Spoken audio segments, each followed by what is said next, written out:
প্রিয় দর্শক, কেমন আছেন আপনারা? আশা করি ভালো আছেন। আমি Farhaduddin Ahmed, advocate, Bangladesh supreme court. স্বাগত জানাচ্ছি আপনাদেরকে আজকে আলোচনায়। বরাবরের মতো আমি আপনাদের সাথে আছি। আজকে অর্থ ঋণ আদালত আইন 2003 সম্পর্কে ডিটেইল আলোচনায় যাওয়ার আগে একটি কথা বলতে চাই যে অর্থ ঋণ আদালত আইন 2003 নিয়ে ধাপে ধাপে আমরা কিছু আলোচনা করব।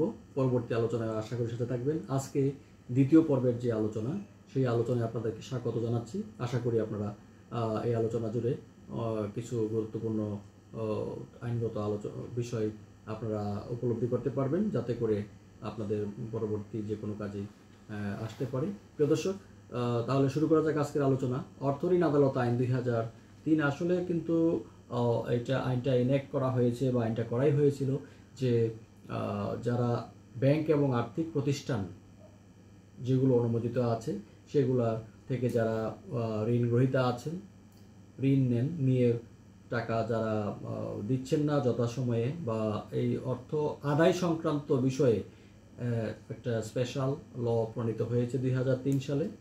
তো এই স্পেশাল লতে অনেকগুলো বিষয় রয়েছে, অর্থাৎ অর্থ ঋণ সংক্রান্ত যত রকমের বিষয়গুলো আছে, মামলা, মোকদ্দমা, ব্যয় প্রকৃতি, এর আদালতের গঠন, আদালতের বিচার প্রক্রিয়া থেকে আরম্ভ করে সকল বিষয় এই আইনে কিন্তু সন্নিবেশিত আছে।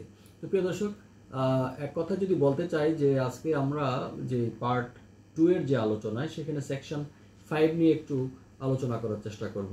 অর্থ ঋণ আদালত আইন 2003 এর সেকশন 5 আদালতের এখতিয়ার নিয়ে একটু আমরা আলোচনা করব। প্রিয় দর্শক, এখানে আমরা দেখতে পাই যে আদালতের এখতিয়ার সম্পর্কে সেকশন 5-এ কিন্তু সুস্পষ্টভাবে বলা হয়েছে। প্রিয় দর্শক, সেকশন 5-এর উপধারা 1-এ কিন্তু আমরা দেখতে পাই যে আর্থিক প্রতিষ্ঠানের যে ঋণ আদায় সম্পর্কিত যাবতীয় মামলা কিন্তু অর্থ ঋণ আদালতে দায়ের করতে হবে, এটা সুস্পষ্ট বলা হয়েছে এবং উক্ত আদালতেই এটা নিষ্পত্তি হবে। আর উপধারা সেকশন 5-এর সাবসেকশন 2-তে কিন্তু আমরা দেখতে পাই যে স্থাবর সম্পত্তি জামানত স্বরূপ বন্ধক গ্রহণপূর্বক কিন্তু প্রদত্ত ঋণের বিপরীতে যদি কোনো বন্ধকি স্থাবর সম্পত্তির সেল বা যেটা নিষ্ক্রিয় সমাপ্তির জন্য যদি ট্রান্সফার অফ প্রপার্টিজ অ্যাক্ট 1882 সালের যে আইনটা আছে, ওইটা 67 এর অধীনে কিন্তু 67 ধারার অধীনে কোড অফ সিভিল প্রসিডিওর 1908 সালের আমরা দেখতে পাই যে অর্ডার আপনার দেখা যাচ্ছে যে অর্ডার 16 অনুযায়ী, বিধান অনুযায়ী কোনো বন্ধকি মামলা বা মর্গেজ সুট দায়ের করতে চাইলে উক্ত মামলাও এই আইনের অধীনে কিন্তু প্রতিষ্ঠিত যে কোনো অর্থ ঋণ আদালতেই দায়ের করতে হবে। এবং এই ক্ষেত্রে the code of civil procedure যেটা 1908 সালে প্রণীত হয়েছিল, এর বিধানসমূহ কিন্তু এই আইনের বিধানসমূহের সহিত যতদূর সম্ভব সমন্বয়ের মাধ্যমে কিন্তু প্রযোজ্য হবে। এটা অ্যাপ্লিকেবল হবে, এটা আইনের সুনির্দিষ্টভাবে বলা আছে।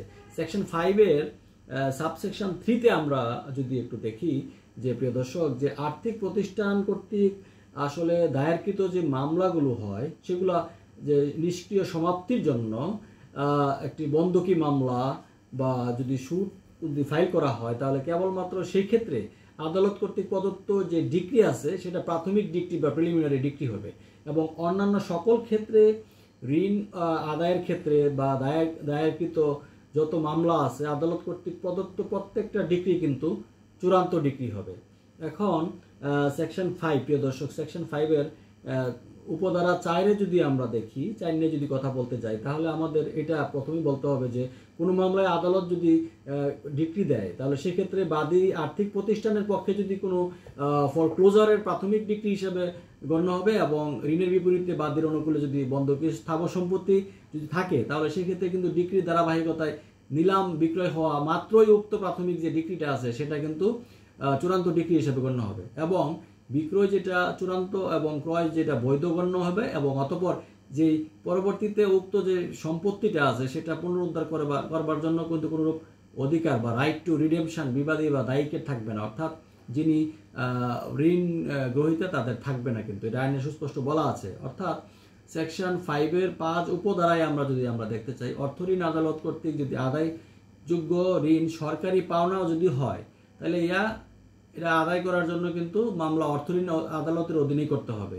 তবে এটার একটা শর্ত আছে যে বাংলাদেশ কৃষি ব্যাংক, রাজশাহী উন্নয়ন কৃষি উন্নয়ন ব্যাংক এবং রাষ্ট্রীয় যত মালিকানাধীন অন্যান্য আর্থিক প্রতিষ্ঠান আছে সেগুলো যদি কোনো মামলা করে, তাহলে সেক্ষেত্রে কিন্তু 5 লক্ষ টাকা যে দাবি আছে, দাবি সম্বলিত মামলাসমূহ অর্থঋণ আদালতে দায়ের না করিয়া সেটা কিন্তু ইচ্ছা করলে যে পাবলিক ডিমান্ডস রিকভারি অ্যাক্ট 1913 আছে সেইটার অধীনে কিন্তু মামলা করা যেতে পারে। এটার বিধান অনুযায়ী সার্টিফিকেট মামলা করতে পারবে এবং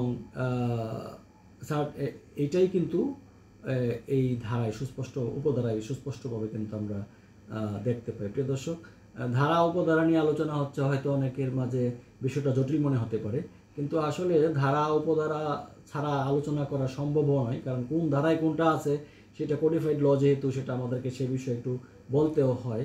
আবার অনেকের ধারা উপধারা বললে অনেকের সুবিধা হয়, বুঝতে সুবিধা হয়। যেমন সেকশন 5-এর 6 উপধারায় যেটা আমরা দেখতে পাই যে যদি দেখা যায় যে কোনো আর্থিক প্রতিষ্ঠান কোনো বিশেষ আইন দ্বারা যদি প্রতিষ্ঠিত হয়, সেই ক্ষেত্রে কিন্তু অর্থঋণ আদায়ের ক্ষেত্রে বিশেষ বিধান, স্পেশাল কিছু প্রবিধান বা বিধান, উক্ত যে বিশেষ আইন আছে থাকলে সেই আইনের বিধান কিন্তু এই আইনের বিধানের অতিরিক্ত হিসাবে গণ্য হইবে। অর্থাৎ অর্থঋণ আদালত যেটা থাকবে তো থাকবেই, আইন থাকবে। এছাড়াও যদি কোনো আর্থিক প্রতিষ্ঠান আইন আলাদাভাবে থাকে তাহলে সেইটার আইনও প্রয়োগ হবে, প্লাস অর্থঋণ আদালতের যে আইন আছে সেটাও ইকুয়ালি অ্যাপ্লিকেবল হবে, অর্থাৎ এটা অতিরিক্ত হিসাবে গণ্য হবে। সেটাই এখানে বোঝাতে চেষ্টা করছে সেকশন 5-এর সাবসেকশন 6-এ আমরা যেটা দেখতে পাই আর কি। আবার আরেকটা জিনিস যদি আমরা দেখি যে সেই সমস্ত আর্থিক প্রতিষ্ঠান কর্তৃক যে আইনের অধীনে অর্থঋণ আদালত আসলে মামলা হবে ঋণ আদায়ের জন্য, তাহলে সেক্ষেত্রে কিন্তু 2000 অর্থঋণ আদালত আইন 2003-এর যে বিধান আছে এগুলোই কিন্তু প্রযোজ্য হবে, এটা সুস্পষ্ট বলা দেওয়া হয়েছে আইনে।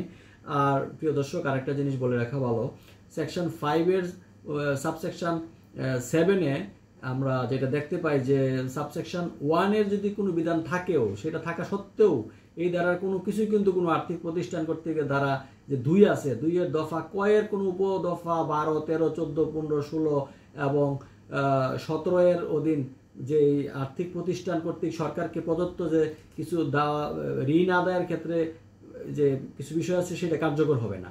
অর্থাৎ আমরা এখানে দেখতে পাই যে সেকশন 5-এর সাবসেকশন 8-এ যেটা আমরা বুঝি যে এই আইনের অধীন যে দায়ের করা যত মামলা আছে সব মামলা অর্থঋণ মামলা নামে রেজিস্ট্রি হবে, অন্য কোনো নামে এগুলা রেজিস্ট্রি হবে না।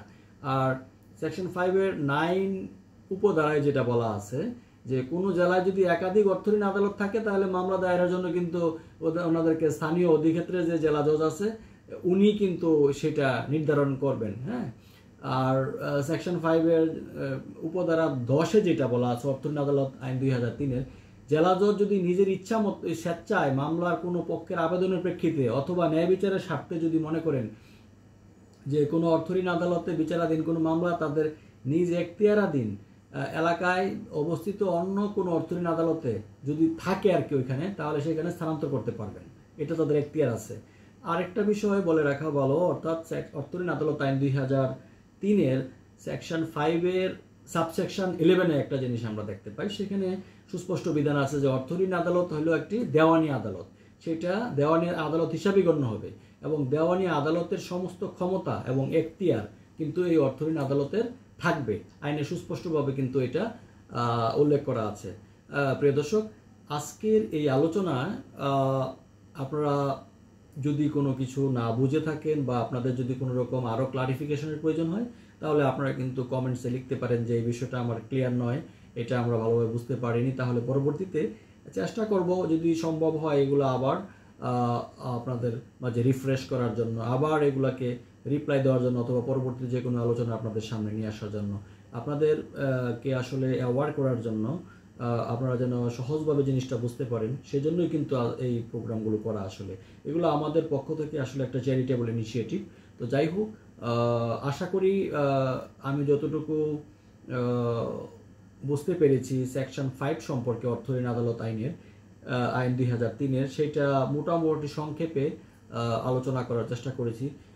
আলোচনা যদি অনেক বেশি দীর্ঘ হয়ে যায় অনেক সময় আপনাদের ধৈর্যচ্যুতি ঘটে, যার জন্য খুব দ্রুত আলোচনাগুলো করতে হয়েছে এবং খুব দ্রুত বলতে হয়েছে, অনেকের হয়তো বুঝতে সমস্যা হতেও পারে, আবার অনেকে এর চেয়েও আরও দ্রুত শুনতে অভ্যস্ত আছেন হয়তো। ধন্যবাদ সবাইকে, ভালো থাকুন, সুন্দর থাকুন, সুস্থ থাকুন। পরবর্তী যে কোনো আলোচনায় আমাদের সাথেই থাকুন দুর্নীতিমুক্ত বাংলাদেশ গঠন করার ক্ষেত্রে। চলুন আমরা প্রত্যেকেই দলমত, ধর্ম, বর্ণ নির্বিশেষে এক হয়ে কাজ করি। ধন্যবাদ সবাই।